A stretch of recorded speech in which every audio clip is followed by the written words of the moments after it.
María Blanco es profesora de Historia del Pensamiento Económico en el CEU San Pablo de Madrid y tiene artículos y obras buenísimas, entre ellas Las tribus liberales. Nos va a hablar sobre, antes me comentaba que nos va a hablar por qué ella se hizo liberal, y también nos va a hablar un poco, me acaba de comentar antes, sobre higiene, que ahora nos deja un poco con el interrogante. Así que un aplauso para María, que viene desde Madrid.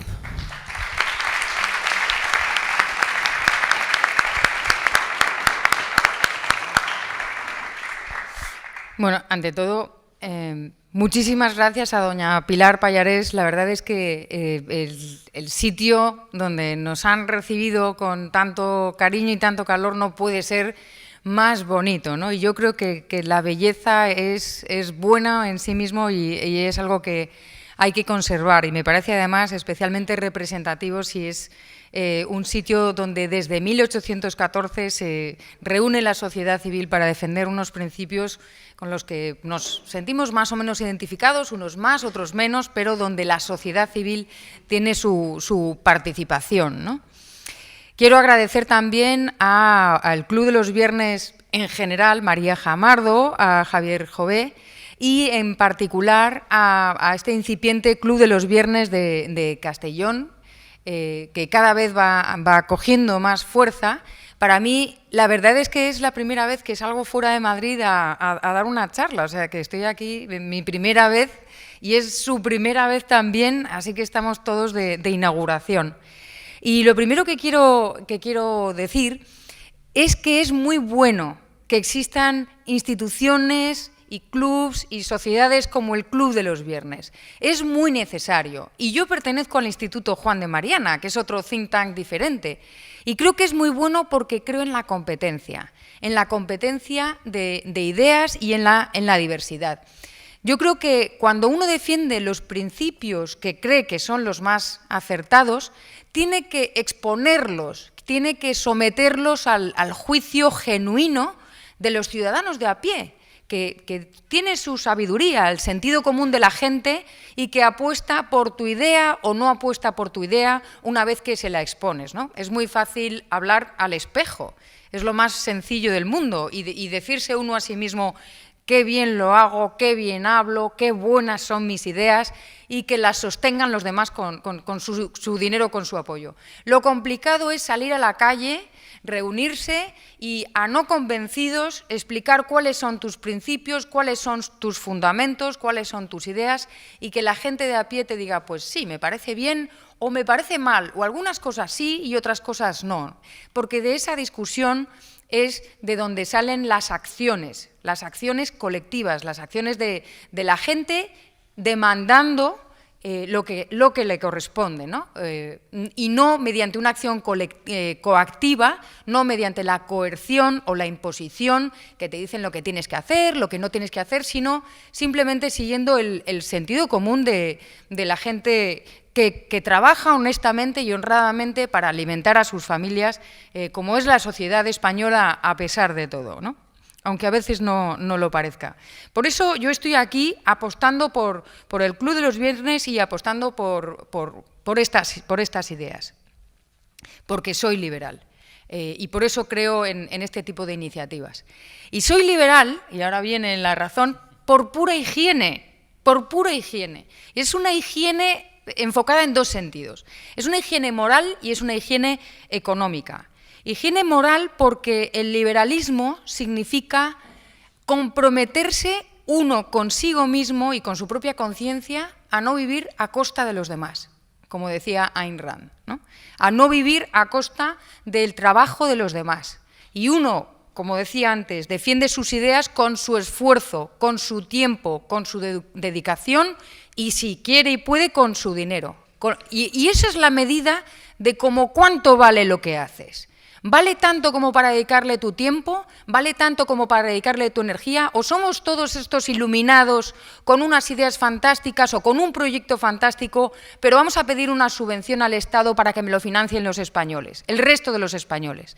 ¿Somos nosotros de esas personas que proclaman que han leído a Mises, a Hayek, etcétera, pero desde la política o desde la empresa y a veces lamentablemente desde algún think tank, andan marujeando y pidiendo que los demás financien aquello en lo que creen, o estamos dispuestos a empeñar lo poco que tengamos. Pues yo en realidad solo puedo empeñar mi tiempo y mi media neurona, ¿no? Pero cada uno particularmente es capaz de hacer una reflexión y decir, sí, yo voy a intentar por todos los medios no vivir a costa de los demás, en la medida de lo que sea posible, y lo que no pueda sacar con mi propia responsabilidad individual, no voy a encargárselo a la responsabilidad de los demás. Eso para mí es la higiene moral del liberalismo. Son los principios a los que te comprometes cuando decides defender la libertad individual asociada a la responsabilidad individual. Porque hablar de libertad es precioso y es muy fácil. Hay películas, poesías, todo el mundo defiende la libertad, para la libertad, la libertad. Pero cuando la libertad va asociada a la responsabilidad ya es distinto. Cuando tú tienes la libertad para actuar de una manera siempre que seas capaz de asumir las consecuencias de tus actos, entonces ya es distinto.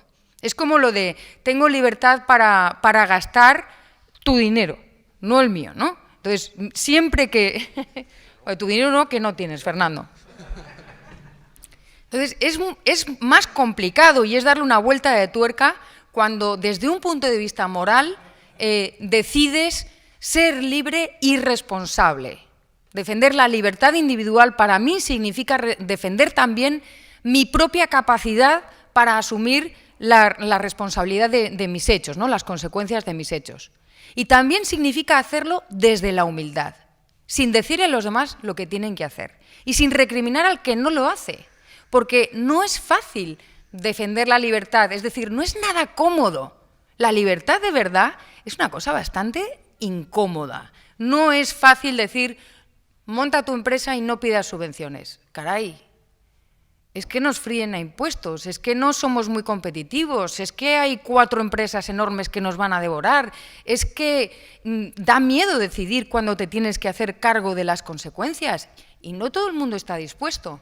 Y personalmente, en mi compromiso liberal, creo que es un error enorme señalar las faltas de los demás como principio. Porque también es muy fácil y además es gratis, ¿no? El ir diciendo, el ir repartiendo carnes de liberal, eres más liberal, menos liberal, liberal con apellidos, sin apellidos, con sal, con pimienta, de esta manera o de la otra, es muy fácil, ¿no? Las cosas se demuestran andando y con hechos, ¿no? Y yo creo que lo que no sirve de nada o sirve muy poco es ir denunciando lo que los demás no hacen. De lo que se trata, y yo creo que la responsabilidad de quienes tratamos humildemente de defender estos principios es esta, se trata de dar alternativas al que está equivocado o no está equivocado, pero sigue ese camino porque es lo que siempre se ha hecho, por las razones que sean, que no son juzgables, porque yo no soy juez, soy economista. Entonces, ya que vengan los jueces morales a juzgar, yo no voy a juzgar, pero creo que sí es mi obligación moral ofrecer alternativas. Y decir, se puede hacer de otra manera, pero no alternativas sobre el papel. Y eso que yo soy la de pensamiento económico, o sea, la de la nube de ideas, ¿no? Son los empresarios, los pequeños empresarios de ciudades como esta, los que demuestran día a día que el ingenio te saca de lo peor, que de una manera no se puede, pero de otra sí. Y los que se la están jugando de verdad, Entonces, yo creo que de lo que se trata cuando uno se compromete con estos principios, y por eso me parece que es higiene moral, es de hacerlo desde la humildad, de no decir lo que hay que hacer a cada uno, de no dar recetas ni mandamientos, sino vamos a darle 5 vueltas. A lo mejor la razón por la que este señor está defendiendo otras ideas tiene su justificación en su entorno. ¿Por qué no le ofrecemos alternativas? ¿No somos capaces de mostrarle o de convencerle que lo nuestro es mejor? Pues entonces estamos fallando nosotros a lo mejor, y no él, ¿no? Entonces, esas son las razones por las que soy liberal por higiene moral. Luego está el tema de la higiene económica, ¿no? Que casi es muchísimo más fácil de defender. Por eso hay muchas personas que son liberales en lo económico y son mega intervencionistas en lo demás y son de las que dictan la moral de los demás, pero luego quieren que les bajen los impuestos, que se creen que el liberalismo es solo lo de bajar impuestos, y para mí es algo que tiene mucha más consistencia, ¿no? Obviamente es bastante evidente, porque la historia nos lo ha demostrado, y en nuestro país especialmente, que para ser competitivos en el mercado tienes que exponer tu producto para mejorar, para, si no demandan, ver qué es lo que puedes hacer, cómo puedes darle la vuelta, cuál es el fallo, y para que el ingenio económico, que lo tenemos, porque aquí estamos y salimos adelante de lo que nos pongan por delante, nos ayuda a vivir y a dar lo mejor que tenemos a nuestros hijos. Y para eso es necesario que haya diversidad. Diversidad dentro de la economía, pero no solo dentro de la economía, también dentro de las instituciones económicas, empresarial, etcétera, pero también dentro de la política, porque es donde la naturaleza nos muestra que la evolución busca su camino de una mejor manera, la solución se halla mucho más rápidamente y de una manera más eficiente si hay diversidad de respuestas. Si uno tiene un arco amplio donde elegir, es más fácil que encuentre su solución particular. Y esa es una de las razones por las que creo en la libertad económica, pero también en la diversidad política como fundamento de esta o la diversidad institucional como fundamento de esta libertad económica. En instituciones como, por ejemplo, la educación, donde tenemos sota, caballo y rey y punto, y esa es toda la diversidad que nos ofrecen para que nuestros hijos el día de mañana sean trabajadores productivos y puedan competir en un mercado tan complicado y en una sociedad tan compleja como la que tenemos, con lo cual pues va a ser bastante difícil. En la provisión de bienes y servicios, también creo en la diversidad en las instituciones que proveen bienes y servicios.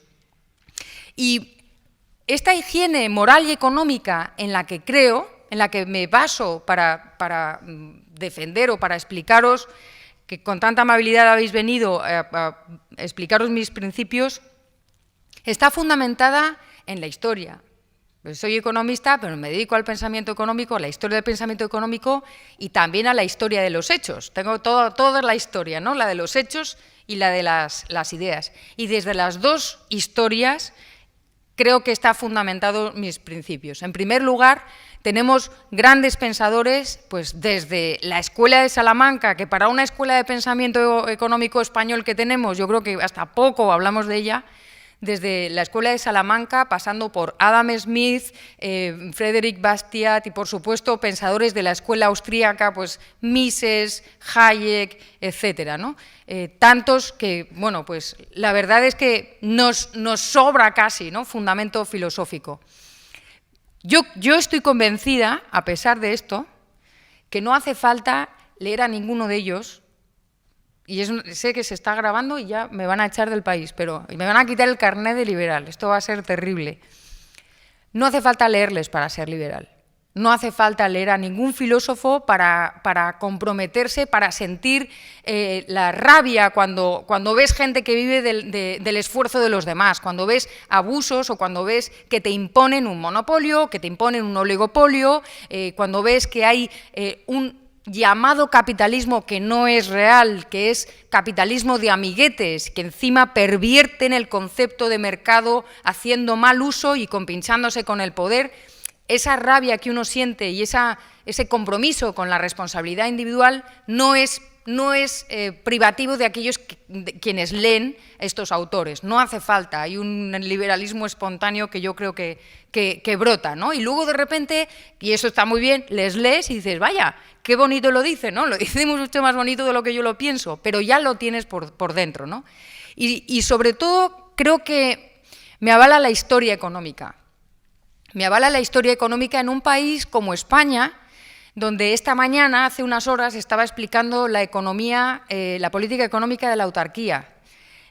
Y mis alumnos, veinteañeros, jovencitos, ¿no?, muy jovencitos, con sus iPhones y sus Android y sus cosas, y que salen y entran, y la vida tan cómoda que tenemos afortunadamente hoy en día, no se explicaban cómo los españoles de entonces sobrevivían con unos cuantos bancos, con una economía tan autoritaria, tan rígidamente dirigida, que controlaba todo y con tanta complicación, cómo era posible que se sobreviviera, y se sobrevivió, y mis abuelos sobrevivieron, y aquí estamos todos gracias no al esfuerzo de ningún dirigente, sino al esfuerzo de los españoles.